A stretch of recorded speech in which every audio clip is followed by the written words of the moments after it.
High আসসালামু আলাইকুম everyone, আশা করি সবাই ভালো আছেন। আল্লাহর রহমতে আমিও ভালো আছি। আজকে আমি আপনাদের সাথে শেয়ার করব ঈদ স্পেশাল রেসিপি।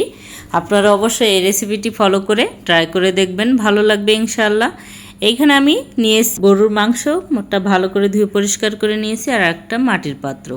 এবার আমি মাংসটা প্রসেস করে নিচ্ছি। এইখানে আমি লিকুইড দুধে লেবু চিপে দিয়ে রেখেছিলাম টক দই হওয়ার জন্য, মোটামুটি হয়ে গিয়েছে। এবার আমি দিয়ে দিচ্ছি, এখন দিয়ে দিচ্ছি বেশ খানিক পেঁয়াজ কুচি, আর দিয়ে দিলাম স্বাদমতো লবণ।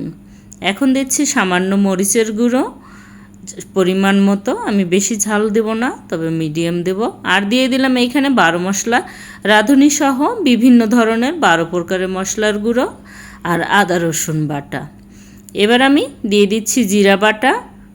এখন আমি এটাকে সরিষার তেল দিয়ে ভালো করে ম্যারিনেট করে নিচ্ছি। এই রান্নাতে অবশ্যই সরিষার তেল ব্যবহার করতে হবে।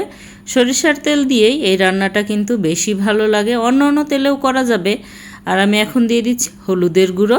আমি আগে হলুদের গুঁড়ো দিতে ভুলে গিয়েছিলাম, এখন আমি হলুদের গুঁড়ো দিয়ে আবারও ভালোভাবে মিশিয়ে, এখন আমি 2টা আলু ছোট ছোট করে কেটে নিয়েছি, আর 4-5টা আস্ত রসুন দিয়েছি। এটা দিয়ে এবার আবারও ভালোভাবে মেশাতে হবে। মিশিয়ে এবার আমি কিছু কাঁচামরিচ আস্ত দিয়ে দিচ্ছি, দিয়ে আবারও মাখাবো। আমার কাছে মনে হলো তেল আরেকটু লাগবে, তাই আরেকটু সরিষার তেল দিয়ে মাখিয়ে নিচ্ছি। আমি কিন্তু পরবর্তীতে আরও তেল ব্যবহার করব, এই জন্য পর্যায়ক্রমে তেল ব্যবহার করছি। আর এখন দিয়ে দিলাম লবঙ্গ, দারুচিনি, এলাচ আর গোলমরিচ। এ দিয়ে এবার আমি কিন্তু এলাচগুলোকে একটু থেতো করে দিয়েছি, যাতে বিচিগুলো ভেঙে এর ফ্লেভারটা ভালোভাবে ছড়িয়ে যায়। দিয়ে ভালোভাবে মিশিয়ে নিয়ে কিছুক্ষণ এবার ম্যারিনেট করে ঢাকনা দিয়ে ঢেকে রেখে দেবো। এখন আমি আটাটাকে মাখিয়ে নিব। যেহেতু আমি হান্ডি বিপ রান্না করব, তাই আটাটা অবশ্যই দিতে হবে, যে আমি ওই পাতিলের মুখটা সিলগালা করার জন্য। আমার আটাটা একদম রুটির মতো করে, যেমন রুটি নর্মাল রুটি পরোটা করি ওইভাবে ড্র করে নিলাম। নিয়ে রেখে দিয়ে এবার পাতিলটা আমি ফার্স্টে গরম করে নিব। চুলাটা এবার অন করে দিব। অন করে দিয়ে চুলা যখন পাতিলটা গরম হয়ে আসছে, এখন দিয়ে দিচ্ছি সরিষার তেল। সরিষার তেলটাও আমি গরম করে সারা পাতিলে মাখিয়ে নিচ্ছি। দেখুন, আপনারা অবশ্যই এই টিপসগুলি ফলো করে রান্না করবেন, দেখবেন ভালো লাগবে এবং খুব সহজে হয়ে যাবে। এখন আমি আস্ত কয়েকটা 4টা তেজপাতা নিচে বিছিয়ে দিচ্ছি।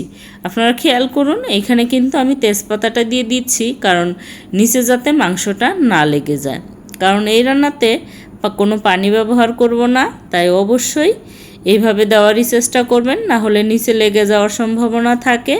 তাই আমি নিচে তেজপাতাটা বিছিয়ে দিয়ে এবার মাংসটা ঢেলে দিলাম পাতিলে।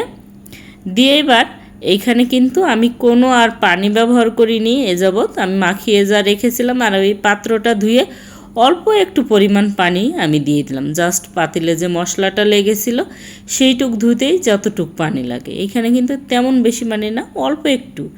এ দিয়েই এবার কিন্তু আমি পাতিলের মুখটা সিলকালা করে দিব। এখন আমি সেই আটাগুলো পাতিলের চারপাশে লাগিয়ে দিচ্ছি।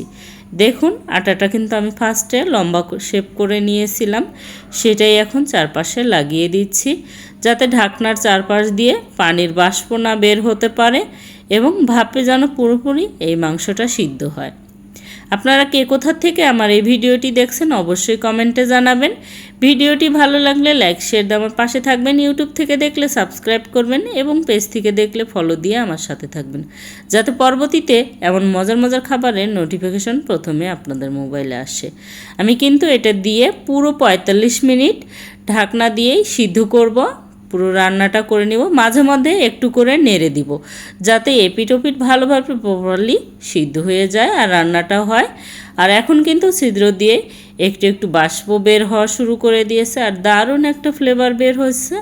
আপনারা অবশ্যই এই ঈদে এই কোরবানির গরুর মাংস দিয়ে কিন্তু এই রেসিপিটা করতে পারেন। এটি হান্ডি বিফ বা মাটন যেটা দিয়ে রান্না করতে চায়, চিকেনও করা যাবে, কিন্তু এইভাবে আপনারা করে ট্রাই করে দেখবেন, ভালো লাগবে। যেহেতু সামনে ঈদ, অবশ্যই এই রেসিপিটি করে খাবেন এবং প্রিয়জনদেরকে খাওয়াবেন, দেখবেন অবশ্যই তারা খুশি হবে এবং আপনার হাতের রান্নার প্রশংসা করবে। আমার কিন্তু রান্না শেষ, চুলাটা অফ করে দিয়ে আমি আটাটাকে ছাড়িয়ে নিলাম চারপাশে, আর দেখুন কি সুন্দর হয়ে গেছে, কালারটাও সুন্দর, আর সরিষার তেলের ঝাঁঝালো ফ্লেভারটা কিন্তু অলরেডি নাকে আসছে আর দারুণ হয়েছে। আমি এবার একটা পিস এই যে তুলে নিয়ে দেখুন হাতেই ছিঁড়া যাচ্ছে, একদম সফট হয়ে গিয়েছে।